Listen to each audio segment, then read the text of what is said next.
Hello and thank you for tuning in. So today For the Region is hosting a roundtable discussion about food in South West Wales. This conversation is part of the build-up to our Green Economy Conference, which is taking place on Wednesday, the 22nd of November in Swansea Arena. And that's a huge cross-sector conference bringing together businesses, organisations, people and communities from across the 4 counties of South West Wales to talk about everything green economy and sustainability. And today we're focusing on the theme of food, which will be featured in the conference later this month.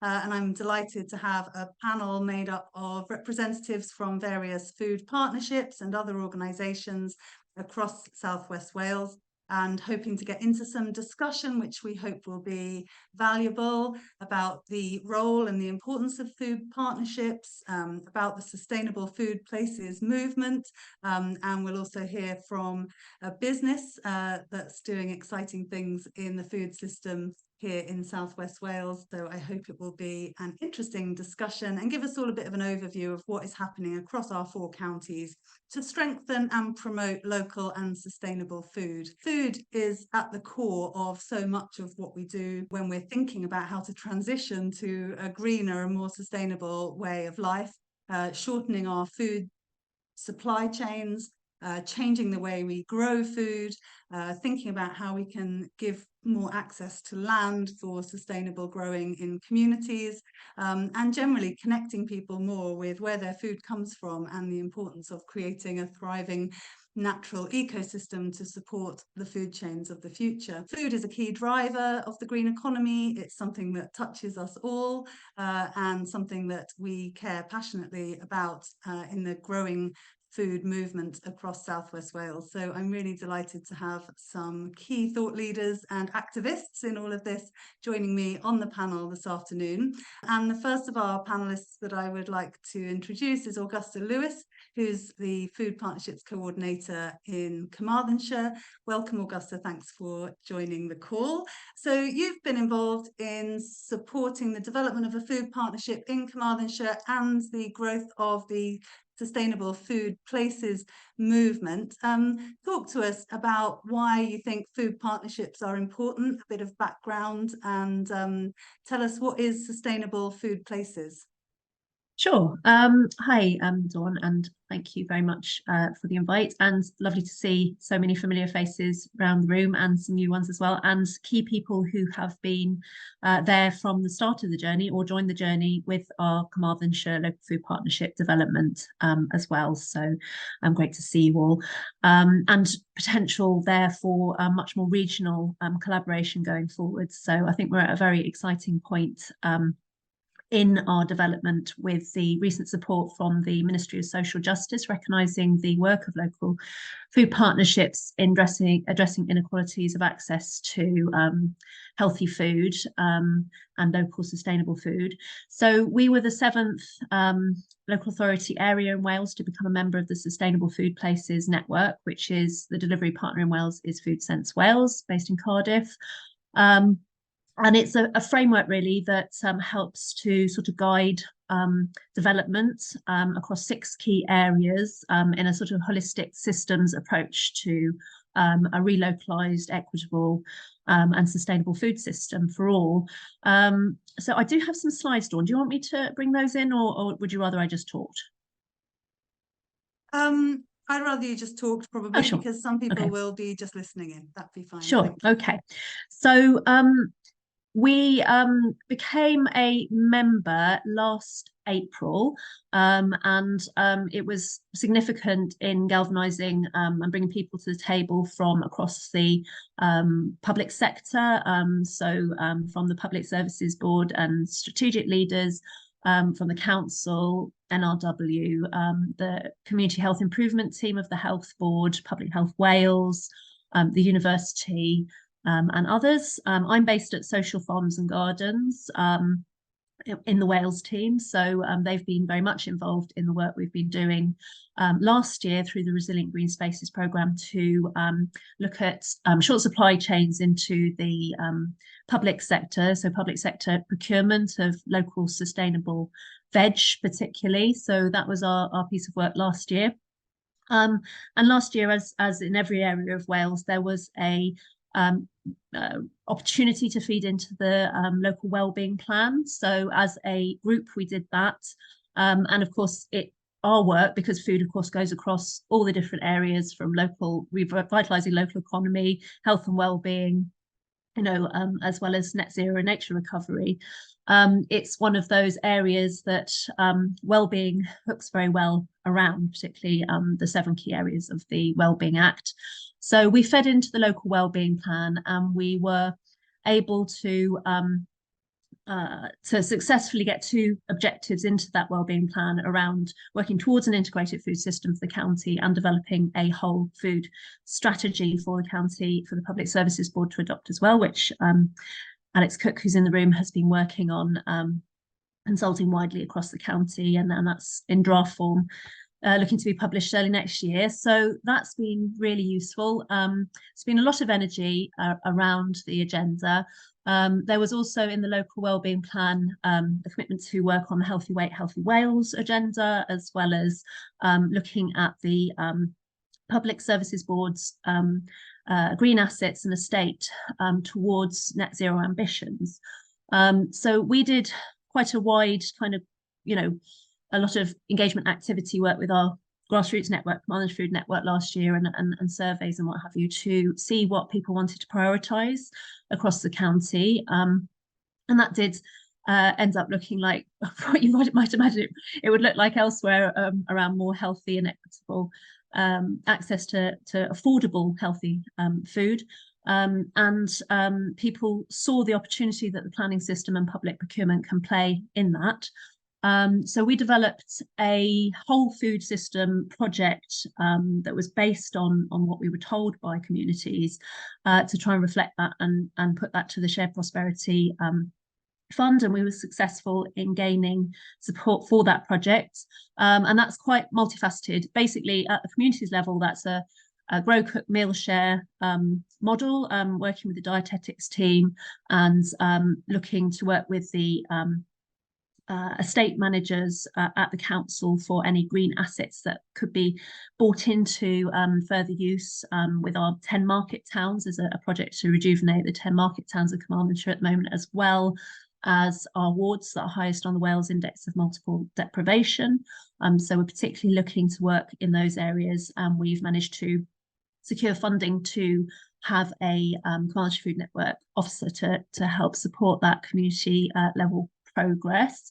And then the sort of strategic element was public land, public plate. So we were lucky because there's only 24 county farms in Carmarthenshire. We happened to be around at the right time when one was coming out of tenancy in the centre of the county near Llanarthony, to propose a agroecological growing site that will provide food for a school meals menu redesign pilot as well, that's coming from a different funding pot, again, which Alex has been involved in developing. So we now have till December 24 to develop that public lands, public plate project, and looking at other short supply chains to local markets as well, primarily hospitality, working with partners like Abertawe Foods. We also have, through Resilient Green Spaces last year with Social Farms and Gardens, we started a small machinery ring. It's really more like a tools library for market gardeners, to sort of help with encouraging people into horticulture. And we Social Farms and Gardens managed to secure a little bit more funding to extend that, to buy some more equipment to be housed at the county farm. So we hope that the county farm will provide an opportunity to see what horticulture can look like in Carmarthenshire, to inspire new entrants, diversification, for health and well-being, engagement, and so on over time, and being able to borrow that equipment to trial things on your own holding as well. So that's sort of where we're at in Carmarthenshire. We put an application for a bronze award in the framework, the Sustainable Food Places framework, and we are awaiting the outcome of that at the moment. So yeah, that's a whistle-stop tour of what we're up to, really. Thanks, Augusta. You've touched on quite a few of the kind of key themes there, about getting locally grown food onto the public plate, which is a hard nut to crack. So it's exciting to hear about the County Farm project and how that could help drive that agenda, and everything from the kind of community engagement piece and more community growing to the need for more skills and for young people to kind of choose horticulture and think about agriculture for the future. Do you think that the main strength of the drive for partnerships is useful? Why is it useful to have a local food partnership? And is it something that people can get involved with?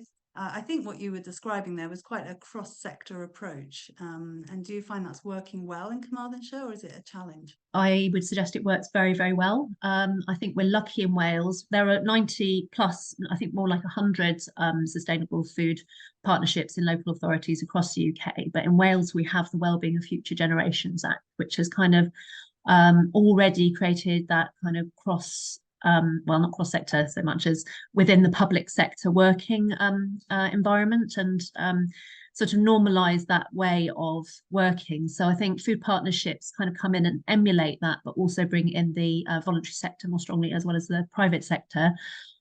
So I think they are an incredible space for more joined up solutions rather than siloed working, which is what we've got to get away from if we're not going to have outcomes that have knock-on effects in other areas.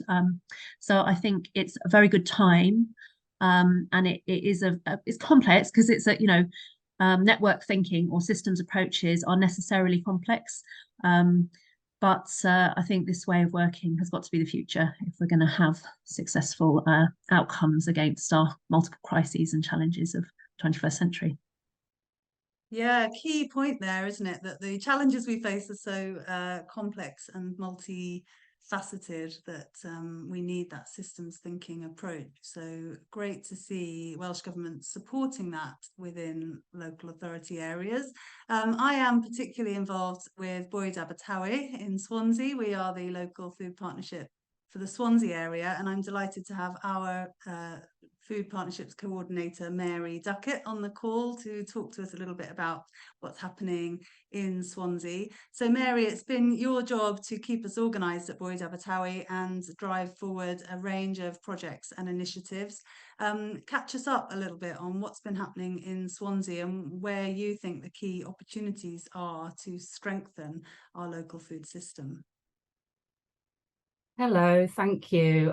Thank you for the invite, and it's really lovely actually to see Bwyd Abertawe network and steering group so well represented in this webinar today.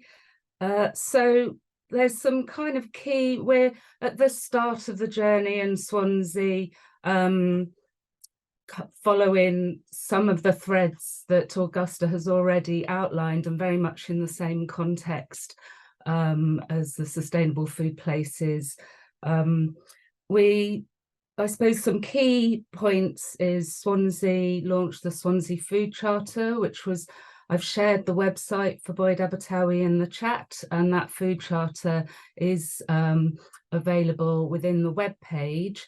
And it was pulled together by the Bwyd Abertawe network itself and launched at the City Conference in March this year, and it is supplemented by a list of kind of suggested pledges. So we're slowly engaging and encouraging individuals and organisations to take on some of those changes. As we know, all these little actions contribute to systems change in the complexities that Augusta has already highlighted. And other than that as well, the steering group of Bwyd Abertawe has supported the wider membership of the network to access small grants to help deliver on sustainable food projects across quite a lovely range of small projects and partners. Again, they're listed in the web page, but it ranges right from, as you'd expect, the community supported agriculture, the presence of their work, also a primary school, Swansea Community Farm, and a number of engagement organisations like the Mackay and Swansea Community Fridge and the food access work that they do. And it highlights the diversity of stakeholders across the food system in Swansea. I'm just fresh out of an event, if you like, a joint event with Swansea Council, and Jack Joseph is here in the webinar today. We had a local food day also with Kai Wayne. It's a three-way collaboration where some Swansea-based food and drinks businesses shared their case studies and wonderful stories, as well as the local growers. And then they were made in the initial connections together at looking at how we can shorten those supply chains and cross-fertilise between the food businesses that would like to buy more local food business, food produced locally. And there, it's very apparent from the conversations yesterday, and as we were already aware, there's really a lot of opportunity, because there is a lot of need to increase the growing in the Swansea area and connect the horticultures of the future, if you like, with available land, but whilst preparing the potential markets for the public and private sector players, who, as well as the community consumers as well of local food. So I think that's a key point about preparing the market, because conversations we've had over the months and years on this topic really highlights that the big challenge for growers and food and drink producers is the fact that most people buy their food in the supermarkets and don't think enough about where their food comes from at all. And so access to markets, access to customers. So you talked about everybody making their kind of local food pledge, and one of those pledges is clearly to buy local and to seek out local producers and suppliers wherever possible. And there are clearly lots of challenges with that. But changing mindsets across the private and public sector and really highlighting the importance of supporting local food producers with our customer pounds and pence, and moving away from supermarkets and the need for cheap mass-produced food. So great to see a real focus on building up those market connections across Swansea. As you mentioned there, bringing hospitality businesses together with local producers to try and create sustainable kind of market opportunities. Mary, there's some interesting work coming up, isn't there, about helping urban communities to access growing opportunities or to work more closely with farms. Tell us a bit about that work.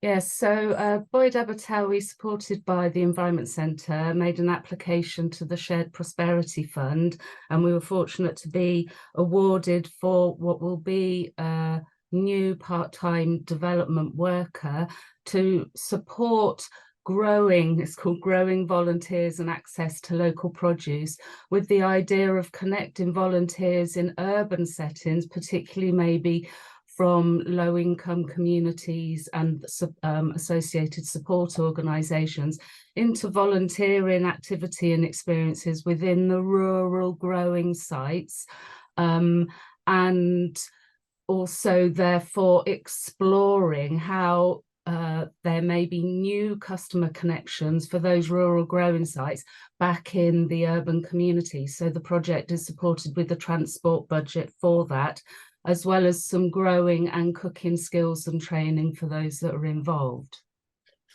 It's really a holistic approach, but it was one of the challenges we discussed about community-supported agriculture being kind of inaccessible to certain parts of the community, and the shortness of access to land and growing opportunities in more urban areas. So it'll be interesting to see how we can forge those bonds through that upcoming project. Thanks a lot, Mary, for the update from Swansea. I'd love to come to Abby Marriott next. Planed obviously has a huge long history of community development across Pembrokeshire, and are the hosts of the community of the local food partnership for Pembrokeshire. So Abby, will you share an update on what's happening in Pembrokeshire to support a stronger local food system? Yeah, thank you for having me.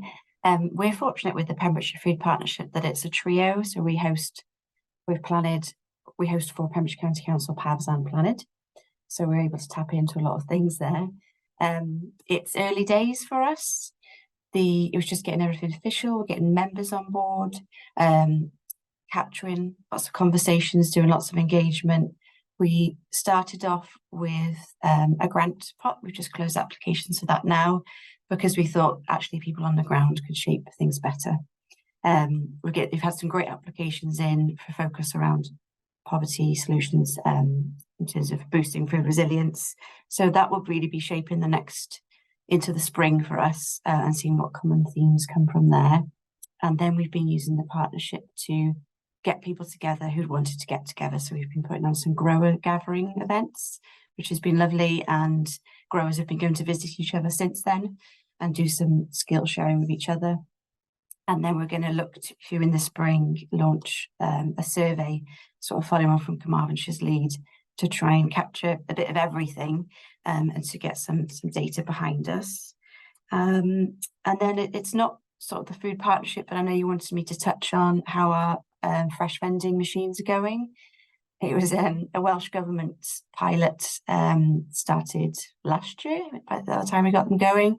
We've got 2 fresh food vending machines in Pembrokeshire, one in Llantyg and one in Milford Haven, that we basically train up local producers and suppliers to stock for themselves. They can stock in the middle of the night whenever they want. They're on an app, so they get regular data and they can change. They've always been changing packaging and produce. We support them like a co-op of suppliers to come together to stock those machines, and they've been going great guns really. We're exploring the click and collect function of the machines more now. We didn't want to scare people off of that at the start, but that's completely what they can be used for, like you were saying, how do we help people who want to access local produce? We have people that come to the machines in the middle of the night. We get a lot of shift workers. So we're trying now to look at, okay, how do we get more healthy options in there and make it so that they know where that produce is from. So there's lots of labels and different things, but the suppliers inside have been working together, recommending, like when a certain meat has come through in the Llantyg machine, they've been working with the chili farm to suggest things, popping recipe cards in there. So they're just flying, and we're trying to get more machines now. But the idea is that they don't compete with a shop or a local system. They go in perhaps a rural area where the village shop has gone, or people have to travel far for food. And we support the community to push for what food they want to see in there, really, and to keep them constantly developing. Yeah. Thank you, Dawn.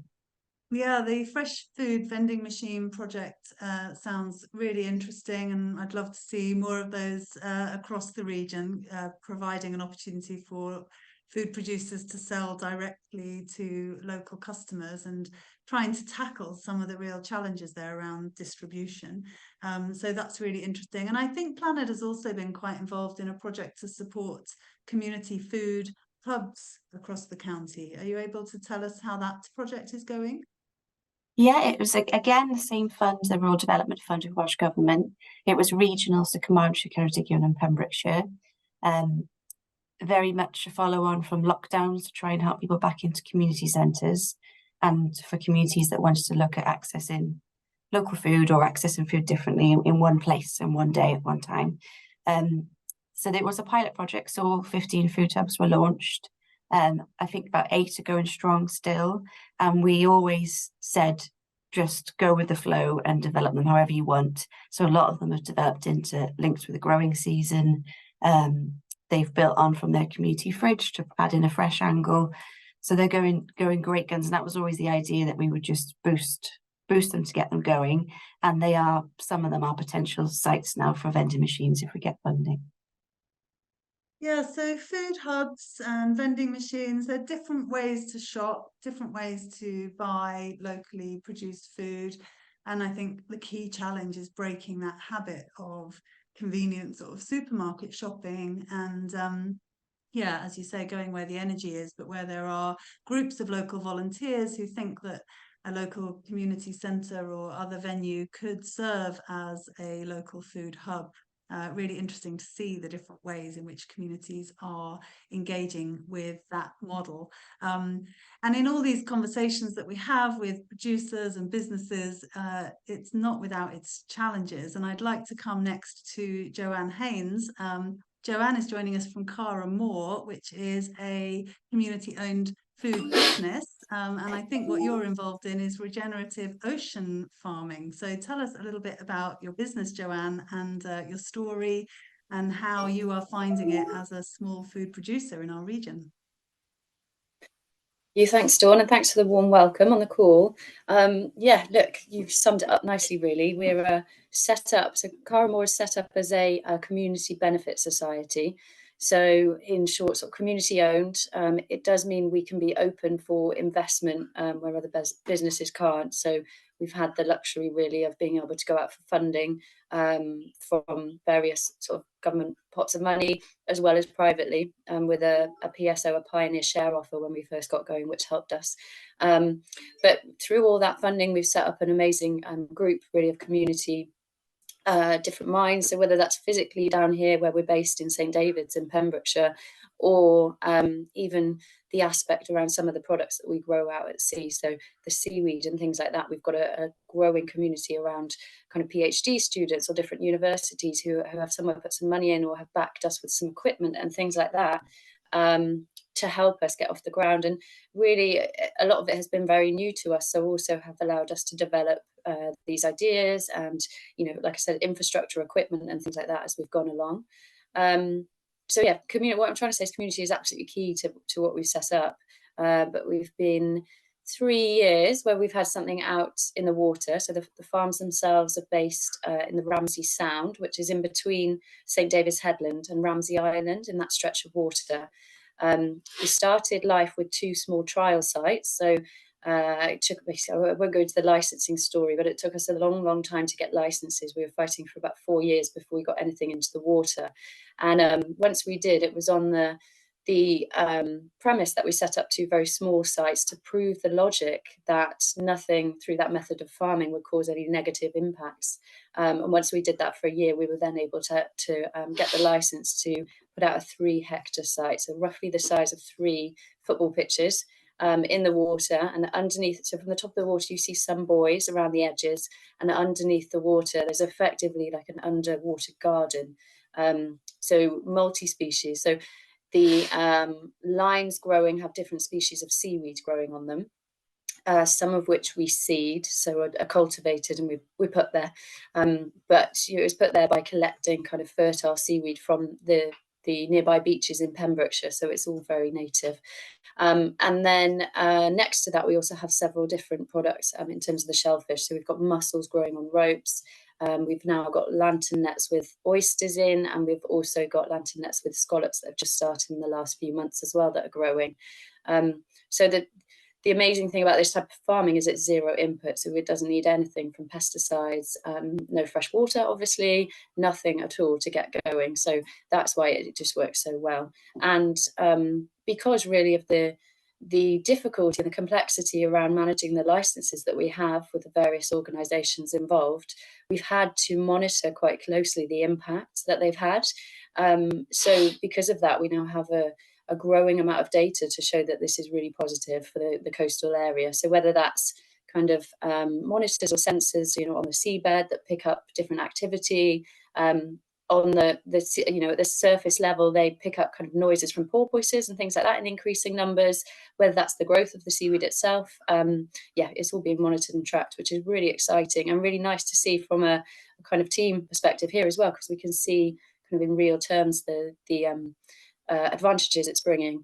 But yeah, the main aims of everything is to improve that coastal environment, which, as I said, we're slowly showing that we are doing, as well as kind of helping the local coastal community itself here. So we're desperately trying to create jobs in an area that is very seasonal with tourists, and you know, a lot of people that live here may have jobs that in the winter they just don't work for 3 months, which is obviously really difficult. So we're creating jobs that we hope will be sustainable year round, and trying to start there, trying to start small, make sure we work and we make a little bit of money, and then obviously grow from there and really think about how we can help the community locally, and like the well-being and inputting to. We actually are on our local food hub, Abby, that you mentioned. So we do the one in St David's on the weekends, and try and sell to as many outlets here as possible, as well as having our own little shop locally as well.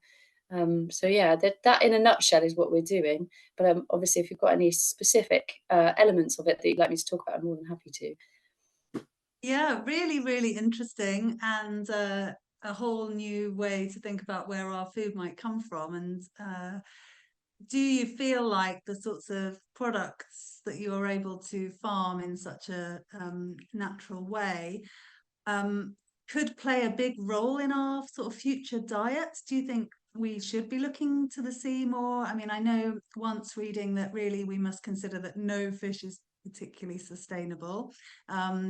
Tell us about your products and how big a role they could play in our future diet. Yeah, absolutely. That's an interesting question. I think, well, obviously it's twofold. Look, we don't just do the shellfish side of things. We certainly do seaweed as well, and that is a seeding process we go through. So it is cultivated as opposed to hand harvested, which I think is a really important point to make, because there are so many different competitors really out there on the market who are hand harvesting seaweeds and taking away valuable kind of habitats for different creatures on the beaches in various volumes. So that to me is not a sustainable practice at all, whereas cultivating it out at sea certainly is. And we replace everything that we harvest and bring in out there. We also are very careful to use like the best quality seaweed for food, and then also bring in anything that's kind of second quality or not quite as good, and we will make a biostimulant or a fertilizer, similar to a fertilizer anyway, and with the stuff that's not so good. So we're making sure we have zero waste out there as well. And then the shellfish side of things is an interesting comment as well. I think from a bivalve perspective, again, we're cultivating, so we are buying in the seed. We're also looking at the reproduction in various areas of the mussels and things like that to make sure that we're being sustainable in our methods and our approaches to each species. We're certainly not, hand diving scallops and things like that. This is something quite different to that. But it is a huge education piece, because your question is right, Dawn. Everyone's right to question it for sure. But it's a huge education piece, because it's getting people to understand, different approaches to the different products, and opening up that conversation, I suppose. And I suppose that is where we see part of the discussion in the community. So not just locally, but also that education piece really on a community level around, do we want to eat things from the sea or not? And what should that look like if we do go down that route? It is really important and a big piece of it. And not simple either. I think that's worth pointing out as well. It just, it's an in-depth one to think about for sure. Yeah, really interesting. Thanks, Joanne. And clearly blazing a trail there. And I suppose the hope is that other places around the UK and beyond will learn from the experience that you guys gain down there. From a kind of business perspective, and coming back to that conversation about strengthening local supply chains, I know that you mentioned you're part of the local food hub in St David's. As a small business, do you feel like more needs to be done to support small food producers' access into markets? And what would you love to see? No, look, I think speaking personally for Cara Moore, I think we've had a real, a really good range of support in different forms from different government organisations. So I think overall we're quite satisfied. There's the challenge, when we look specifically at the food hub, part of the challenge here locally in St David's is the seasonality of it.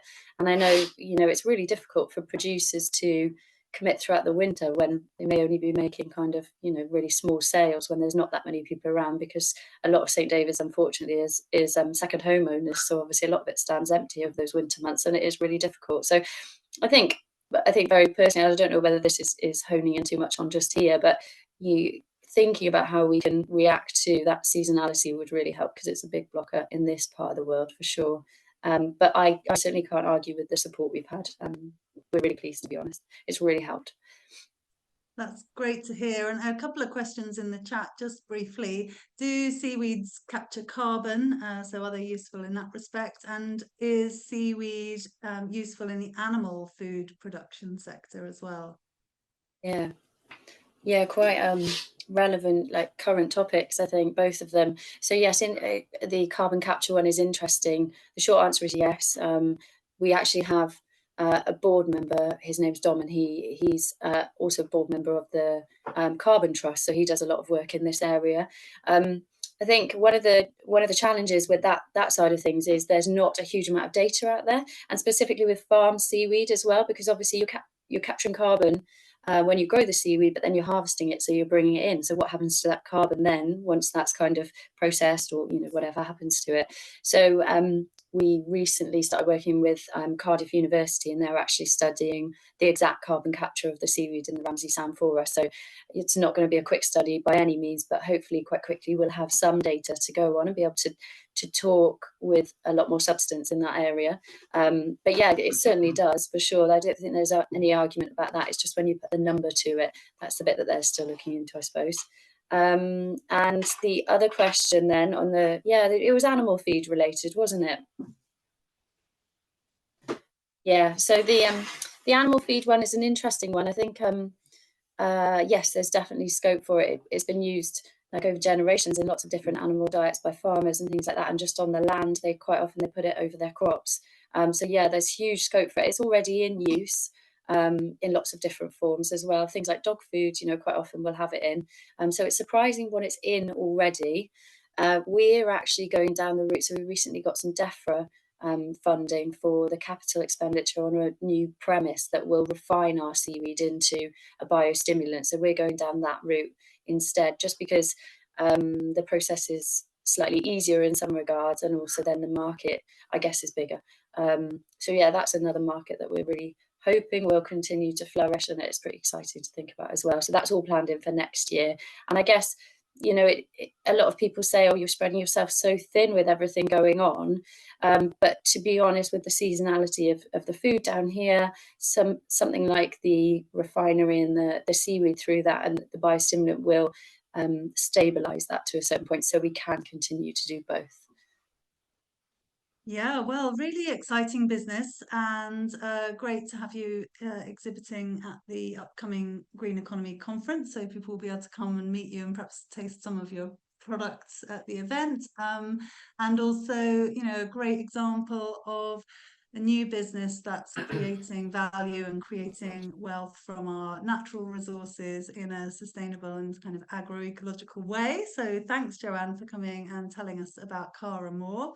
My final guest on the panel discussion this afternoon is Wendy Mackay. Now, Wendy, we've met you through our work in hosting the Neath Talbot Food Partnership, which is at an earlier stage than some of the others we've spoken to today, but things are starting to happen in Neath Talbot to strengthen the local food system and build a good food movement. But you've been working with community groups for a long time, Wendy, haven't you? And are very active in supporting people to think about healthy and sustainable food. Tell us a bit about your work and what you've been involved in that is helping to promote healthy, local, sustainable food in Neath Talbot. Okay, thanks for the lovely introduction, Dawn. I'm just getting my phone steady there. So yes, over the years, sorry, I'm jumping about here. I'm going to move it. I don't want it to fall. Over the years, over the last 10, 15 years, really done various different projects to try and get more local food systems going on in Neath. It is an area of social, economic deprivation. So affordability is just like a really big issue, like a massive issue, as is health. So kind of looking at food that is healthy and affordable becomes slightly more of a challenge, really, because it's also linked in with education then. So on what people are aware of, what's good for them and what's affordable. It's quite a big challenge, really, to bring that. We are seeing kind of more local. We've got like another establishment, one more establishment now in the Welsh House that's selling local provenance food, which is great. It's a pub restaurant, but you know, it's sharing the agenda, it's promoting it. All the food they get is Welsh, maybe not necessarily local, but they are trying their best to try and get Welsh provenance food in. So that, you know, it's put it very much in the middle of town. So that's great. It's a good agenda. There are several community gardens that are active. What I'd like to see them more connected. From a previous role, I was a community garden coordinator in South Wales, in Bwyd, and I also did it in London, in Brixton, and I made great success from connecting more community hubs. I really think study tours are the way to go, and for people to share the vision. I know the Federation Community Gardens, we did a lot with them with regards to visiting other gardens around South Wales that are maybe 2-3 years ahead. So mistakes can be eliminated, things can be duplicated. In this case, a lot of the time we don't want duplication, we say about that, but really in this situation, we do want duplication. If the model works, then let's just copy it. We've got to catch up. We've got to catch up our speed. So if something's working, let's just go skip straight to that stage. So I think really would be good to see a more connection of gardeners and community garden hubs to meet with. I had great success in Bwyd. I took groups all over South Wales to Cardiff, where things are quite more evolved. To Swansea again, and to West Wales. West Wales slightly different because it has so much more rurality. There's different kind of objectives as such. But I think if we can kind of like Abertawe, Bwyd, Swansea, there's similar growing environments and there's similar models, town models that we could copy. So that would be really good to connect that. We have two farmers markets that operate in Abertawe. So there's one has just started up in Augusta, the Cafe Camellia, and again that's been set up by an independent private business. It's a restaurant using their car park, but for the ethos of community development, which is fantastic. And you know, it's small, there's not lots there, but the Black Mountain Itals is there, and his veg, and there's local bread, and you know that's been about, I think that's the 3rd month. And then Gleneath Farmers Market is operating. I haven't been, but I was talking to ladies the other day. Apparently there's not that much food. It's more of a market, craft market, and this is what we're seeing. I don't know whether you're seeing that, Dawn, is like people say farmers markets because it's the idea being it's local, but farmers markets should really be like 90% food, but often there's craft and there's you know, which is great. It's great, but it's not necessarily what a farmers market is. I've been delivering community cooking classes in the Gleneath Training Centre. They got a sensory garden there, and they had funding, which is interesting, funding from a film company, the Lone Wolf, which is an American film production company based in Bwyd, I think they are, Bwyd, or maybe even Cardiff. But one of the women that started the company is from Gleneath, so wanted to give back to her community. So the film company have offered funds, which I jumped on and used to develop. I've just finished 6 community cooking classes, delivering vegan recipes, how to bake tofu in air fryers, how to make dal, how to work with lentils, how to understand the different spices, how to make herb butter, you know, just so that you're not having to buy packaging. It's just quite simple, just how to grow, you know, some import. Every week was a little bit of a lesson about cutting food costs.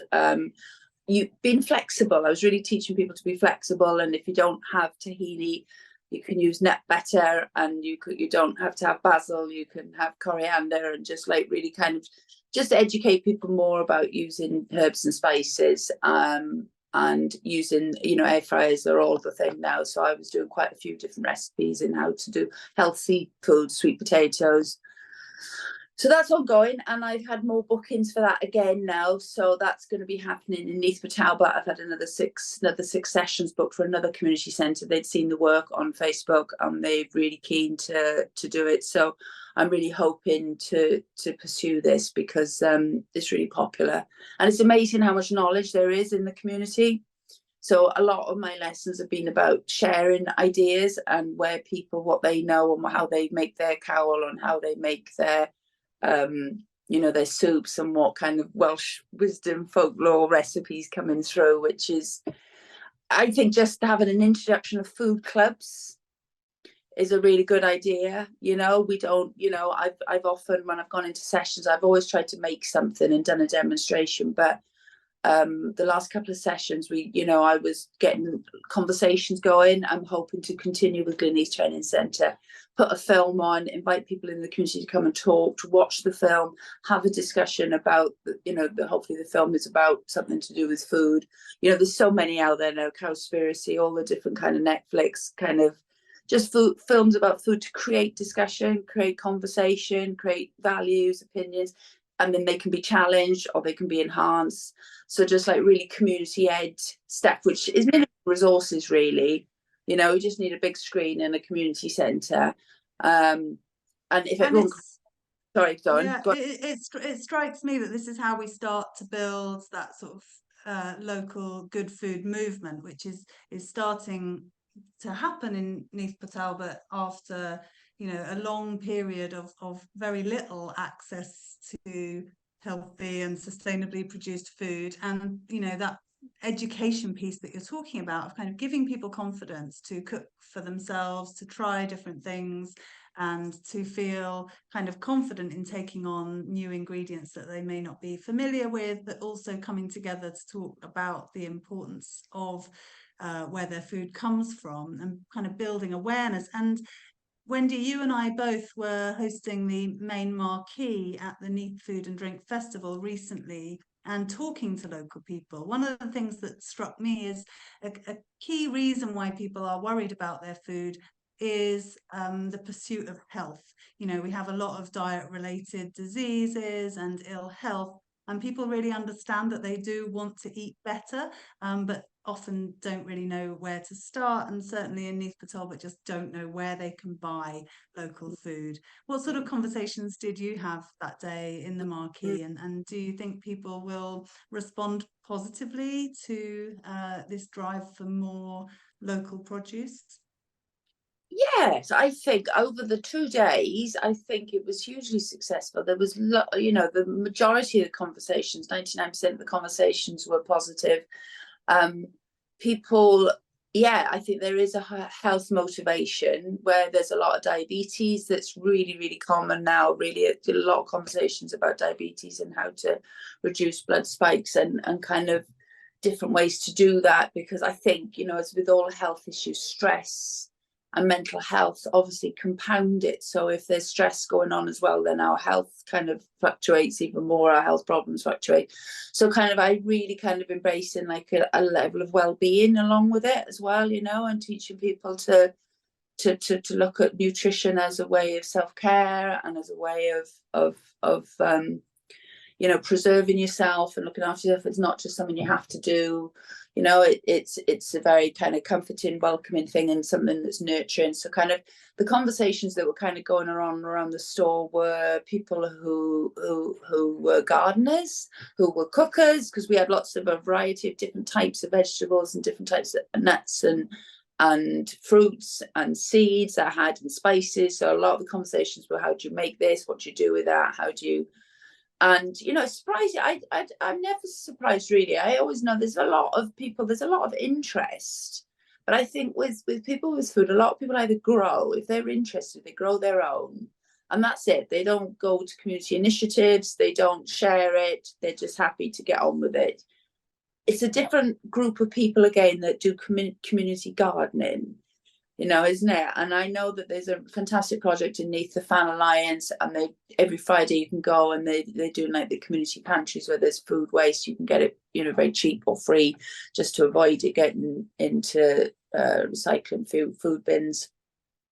But I do think that in certain communities that has to change. That break from you just look after your food and you look after yourself. I'd like to see more community seppers, more community. I love that idea someone said earlier about food hubs and just like really looking at where we get our food differently. I'm going to close recycling swishing night tonight.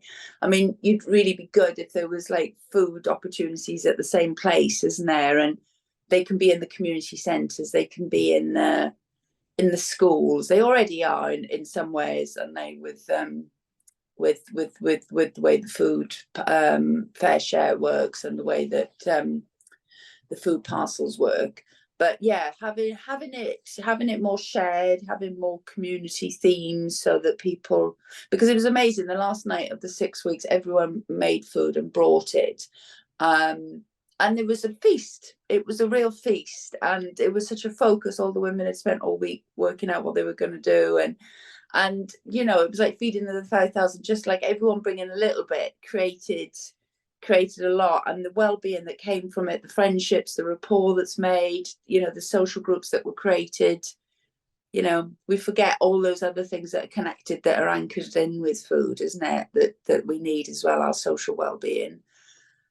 Sorry if I'm not answering your question, Dawn. I'm going. No, absolutely. I mean, it's fascinating to think about how we can grow and nurture that kind of community level engagement. And I think Augusta was talking about that at the beginning as a key strand that kind of underpins a lot of the work that we're doing, you know, across all levels of our food system, and the education piece and the community engagement activity is just such a key part of that. So thank you, Wendy, and we look forward to continue to collaborate to strengthen good food across Neath Talbot, where it's so urgently needed.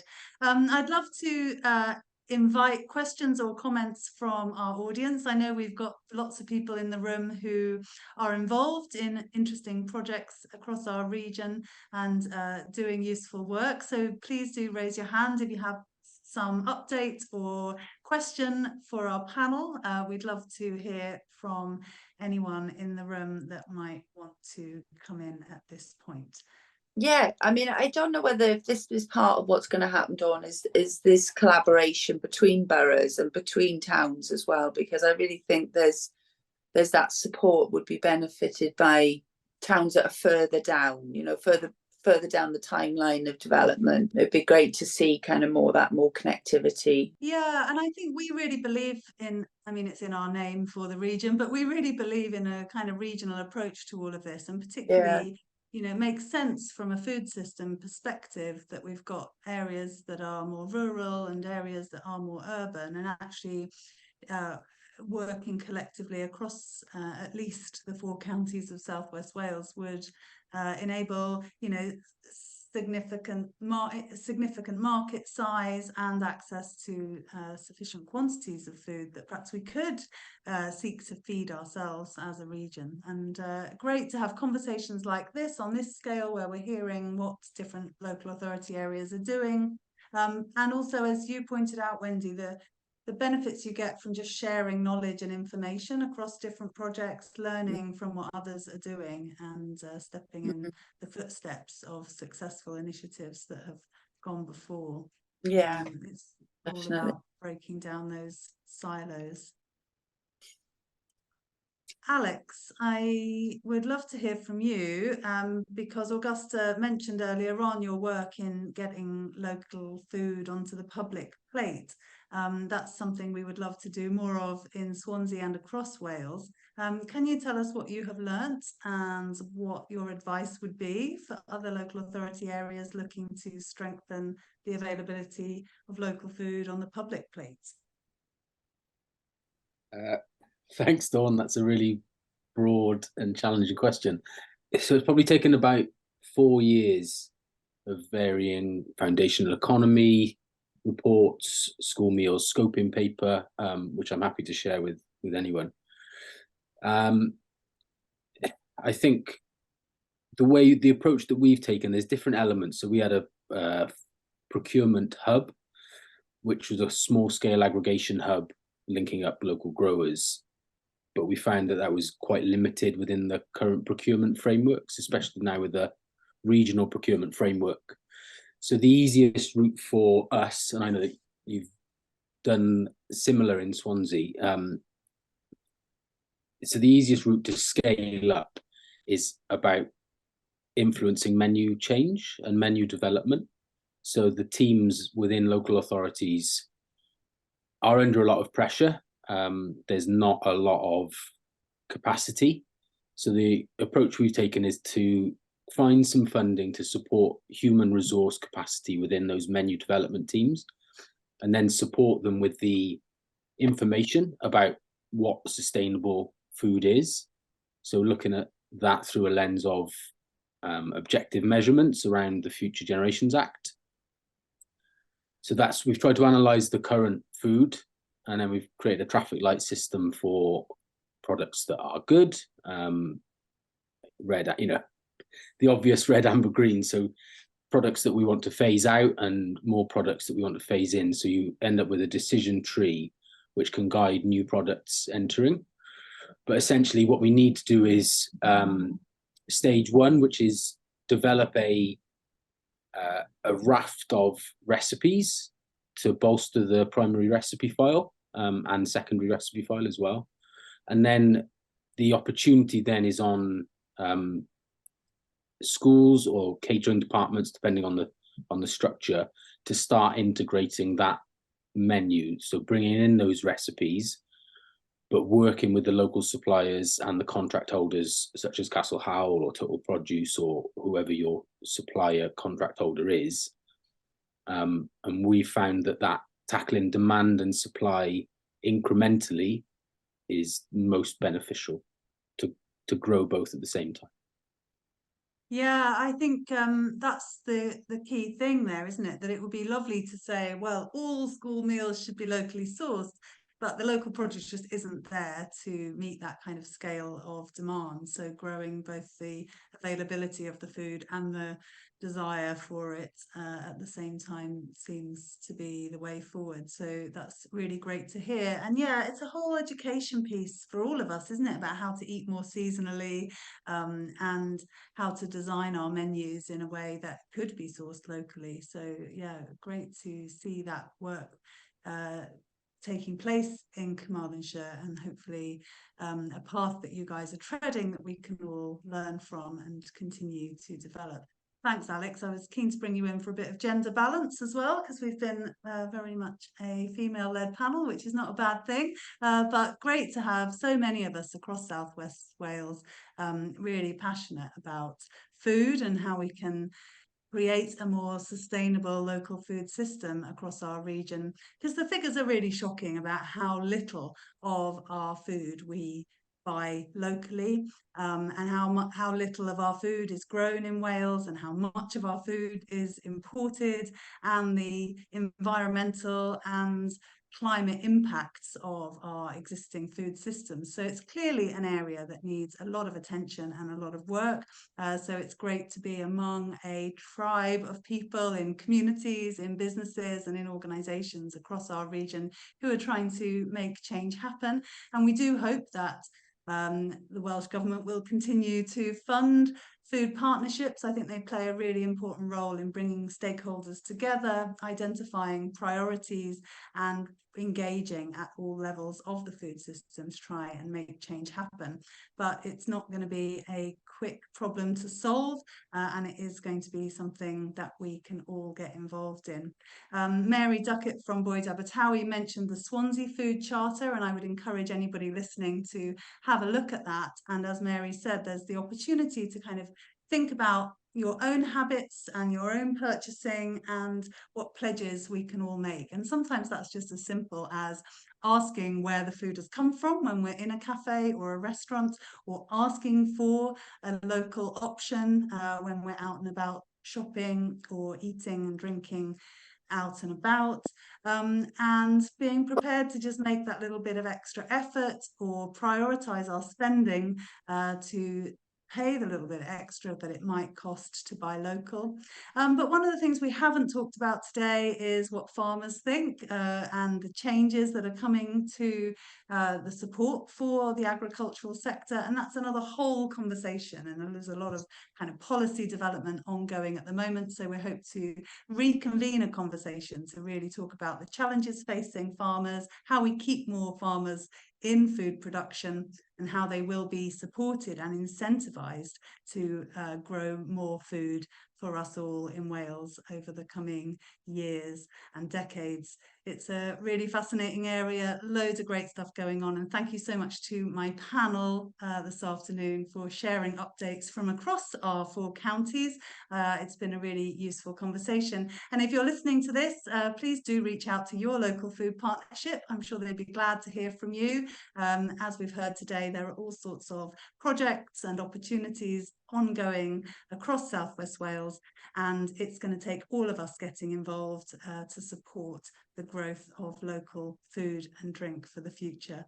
I hope you've enjoyed today's conversation. If you haven't already registered for the Green Economy Conference, it's on Wednesday the 22nd of November. There's a few exhibition stands still remaining, but basically it's going to be a fantastic day, free to attend. Come along and let's celebrate and amplify everything that's already happening across our region to support a greener and more sustainable future, and involve ourselves in those really important conversations about what we want for the future of our region. So we'll look forward to seeing you then. Thanks very much to everybody for taking part in today's discussion. It's been really great to have you, and we'll look forward to catching up with you again